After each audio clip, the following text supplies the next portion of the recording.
जय गणेश मित्रों, आज हम जिस विषय पर चर्चा करने वाले हैं वो ये है कि जिस स्वस्थ शरीर की रचना प्रभु ने करके हमें प्रदान की है, उस शरीर को कब बीमार घोषित कर दिया जाए, कब रोगी घोषित कर दिया जाए।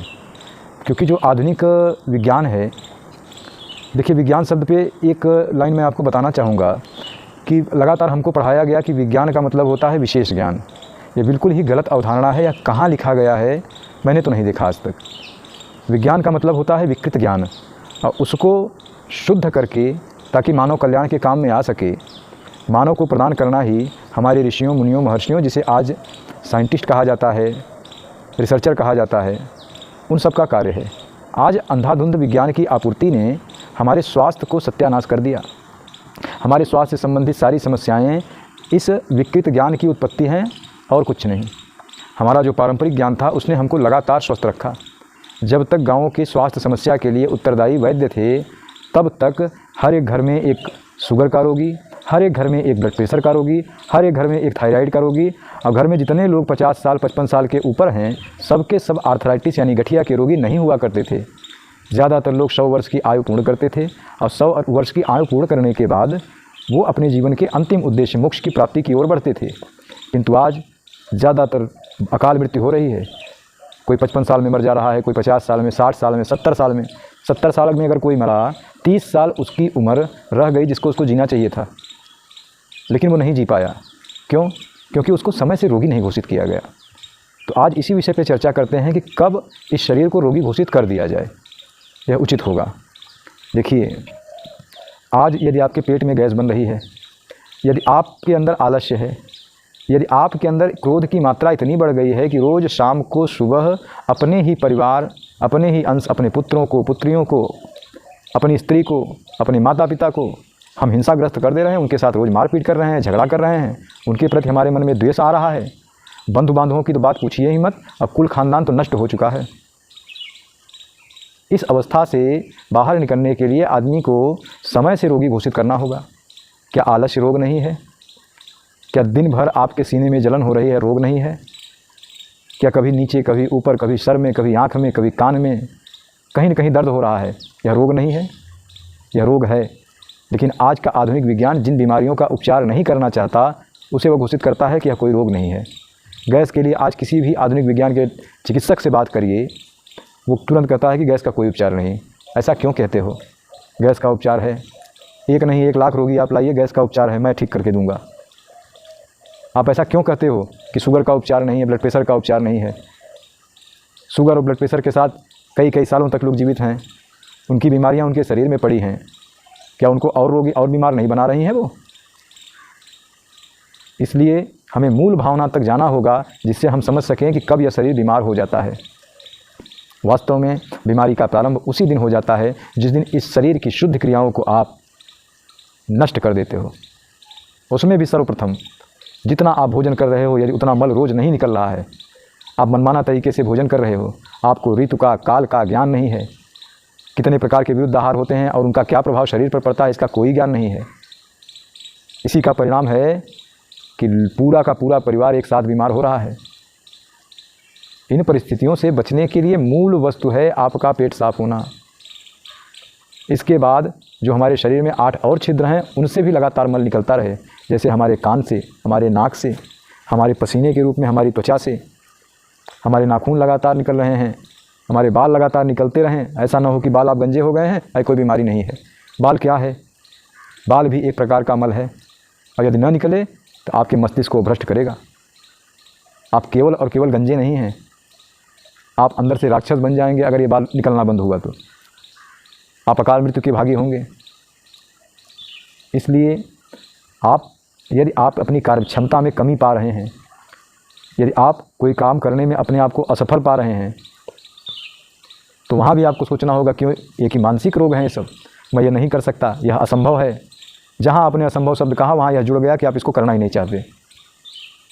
ऐसा नहीं है कि आज तक कोई माउंट एवरेस्ट पर नहीं चढ़ा है, लेकिन आपको माउंट एवरेस्ट के सामने खड़ा कर दिया जाए तो आप कहेंगे अरे वहाँ कौन चढ़ेगा, ये तो असंभव है। असंभव है तो कैसे चढ़ गया? ये तो आधुनिक चिकित्सकों की भाषा हो गई कि ब्लड प्रेशर का कोई इलाज नहीं, और जिसका ठीक हो गया उसका कैसे हुआ? उसके लिए आपका विज्ञान क्या कहेगा? और जिसका ठीक हुआ है तो वो तरीका आप दूसरों को बताइए। कि इस तरीके से ठीक हो सकता है। अब इसे मूर्खता न कही जाए तो क्या कहा जाए, इसे अज्ञान न कहा जाए तो क्या कहा जाए। यह वीडियो चलेगा नहीं चलेगा, वायरल होगा नहीं होगा, ये बात की बात है। 10 आदमी अगर इस वीडियो को देख रहे हैं तो उन 10 आदमियों के जीवन में परिवर्तन आएगा। उनको ये सोचने पे मजबूर होना पड़ेगा कि क्या मैं सच में बीमार हूँ, और यदि हूँ तो इसके बाहर निकलने का क्या रास्ता है।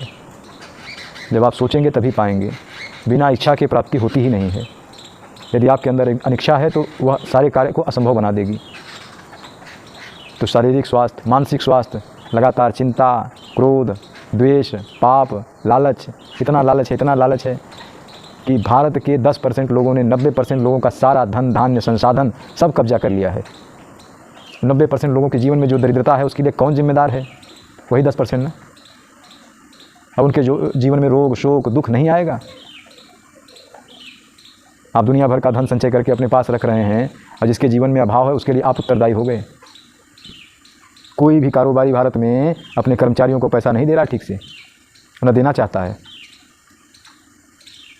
इन सब भावनाओं से बाहर आना पड़ेगा, वरना आपका मानसिक स्वास्थ्य अच्छा नहीं रहेगा। आत्मीय स्वास्थ्य के विषय में कैसे बात करें जब आप शुरुआती दोनों स्तर को ही गड़बड़ करके बैठे हैं, तो तीसरे स्तर पे आप जा ही नहीं सकते। आत्मा का स्तर आपके ऊर्जा का स्तर है, आपकी कुंडलियों का स्तर है। आप में से ज़्यादातर लोग ये जानते होंगे कि आपका कंप्यूटर 3 चीज़ों से मिलकर बना है। एक तो उसका पावर, इलेक्ट्रिसिटी, पावर सप्लाई, दूसरा उसका सॉफ्टवेयर, और तीसरा उसका हार्डवेयर। ऐसे ही यह शरीर है। जो शरीर आप छू सकते हैं, देख सकते हैं, यह आपका हार्डवेयर शरीर है, जिसे स्थूल शरीर कहा जाता है। जो आपके अंदर चल रहा है लगातार, जिसे आप न छू सकते हैं न देख सकते हैं, लेकिन हाँ वो सारे काम वही करता है, इसे सॉफ्टवेयर शरीर कहते हैं, जिसे सूक्ष्म शरीर कहा गया है। और जो आपके शरीर की पावर सप्लाई है, जिसके निकल जाने पर यह शरीर डेड हो जाता है। जैसे मोबाइल की बैटरी डेड हो जाती है ना ख़त्म होने के बाद, उसी तरीके से यह निकल जाने के बाद पावर, यह शरीर डेड हो जाता है। उसे हमारी आत्मा कहते हैं। आत्मा के जितने केंद्र हैं, जिनको आत्मा अपनी ऊर्जा से प्रकाशवान करता है, उन्हें कुंडलिनियाँ कहते हैं। उस स्तर पे आप कहाँ जा पाएंगे? आज यदि आप इतने सुंदर हैं, इतने योग्य हैं, इतना अच्छा सोच सकते हैं, एक श्वान से, एक कुत्ते से ज़्यादा बुद्धि है आपके अंदर।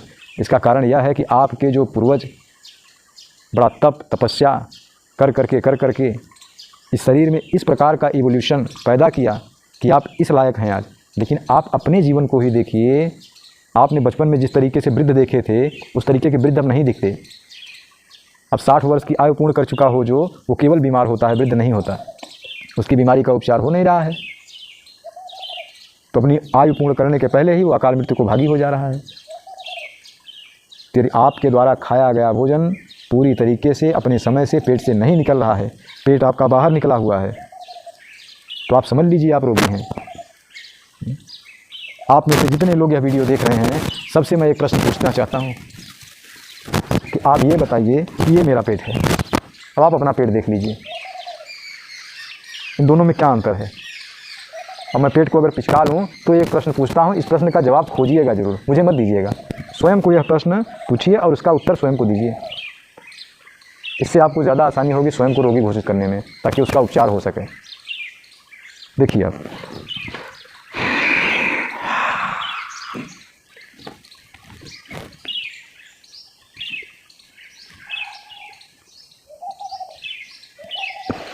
मेरे पेट की कुल मोटाई इतनी है, जबकि वज़न 70 किलो है।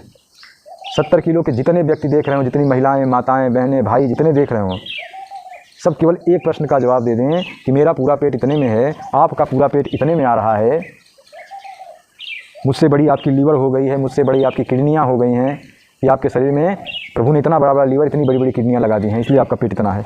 नहीं, यह आपके द्वारा खाया गया मल, जिसको कि रोज़ सफाई की ज़रूरत थी। हमारे यहाँ खटकर्म की व्यवस्था की गई ना, षटकर्म, या स्वच्छता की व्यवस्था थी, या शुद्धता की व्यवस्था थी, उसको नष्ट करके आपने अपने पेट को मल का पूरा खजाना बना दिया, पूरा भंडार बना दिया। यहीं से आप रोगी होना शुरू हो गए। यदि आपका पेट आपके वक्षों के बाहर चला गया तो आप अपने आप को रोगी घोषित कर दीजिए, आप राक्षसी व्यवहार करेंगे। यदि आपका हार्डवेयर शरीर गड़बड़ चल रहा है तो आपके सॉफ्टवेयर शरीर को भी गड़बड़ करेगा, और पावर आप पूरी यूज नहीं कर पाएंगे, जिससे कि आपका जीवन बिल्कुल आलस्य से भरा रहेगा। अब बताइए, आलस्य रोग नहीं है? इसमें सुधार लाइए। इस विषय पर लगातार मैं अब चर्चा करता रहूँगा। बीच में आपसे भेंट नहीं हो पाई, उसके लिए क्षमा प्रार्थी हूँ। कुछ ईश्वर के बताए मार्गों पर चल रहा था, कुछ ज्ञान एकत्रित कर रहा था, जिसे आपका जीवन में मंगलमय बना सकूँ। आप सबसे अनुरोध है कि पुनः अपनी सनातनी विचारधारा, अपनी हिंदू राष्ट्र की विचारधारा, अपनी पारंपरिक ज्ञान विज्ञान, इन सब का पालन फिर से स्टार्ट करिए, वरना भारत बर्बाद हो रहा है, समाप्त हो जाएगा। आर्थिक रूप से प्रगति हो रही है, सामरिक रूप से प्रगति हो रही है, लेकिन स्वास्थ्य की दृष्टि से भारत और बीमार होता चला जा रहा है। भारत दवाओं का सबसे बड़ा बाजार बन रहा है, भारत शराब का सबसे बड़ा व्यापार बन रहा है, भारत में सबसे ज़्यादा नशा हो रहा है, भारत में सबसे ज़्यादा लोग मांस खा रहे हैं। आप शाम को निकल जाइए, सबसे ज़्यादा भीड़ मांस की दुकानों पर रहता है, सबसे ज़्यादा भीड़ शराब की दुकानों पर है। हमारे देश के युवा बर्बाद हो रहे हैं, पहले नशे के आनंद में अपना जीवन बर्बाद कर रहे हैं, उसके बाद उसके विक्षोभ में, उसके शोक में आत्महत्या कर ले रहे हैं। ये 20-20, 25-25 साल के लड़के अगर एक साथ ऐसे ही मरेंगे तो हमारे पास युवा शक्ति रह कहाँ जाएगी। इन सब स्तरों से बाहर आइए। अगले वीडियो में मैं इसके आगे की बात पर भी चर्चा करूँगा। यह वीडियो लंबा न हो जाए, इसलिए मैं इसी पर इसको विराम लगा रहा हूँ। अगले हिस्से में आपको किस तरह से कौन से रोग होते हैं और उनसे बचने का क्या उपाय है, यह मैं बता दूंगा। और इतनी जिम्मेदारी लेता हूं कि यदि इसका आप पालन करेंगे तो 100% आपको परिणाम मिलेंगे, और जिन मित्रों को परिणाम ना मिले वह सीधे मुझे मैसेज करके बताएं कि नहीं महाराज जी, मुझे परिणाम नहीं मिला। सनातन राष्ट्र की जय हो, हिंदू राष्ट्र की स्थापना मेरी आंखों के सामने हो जाए।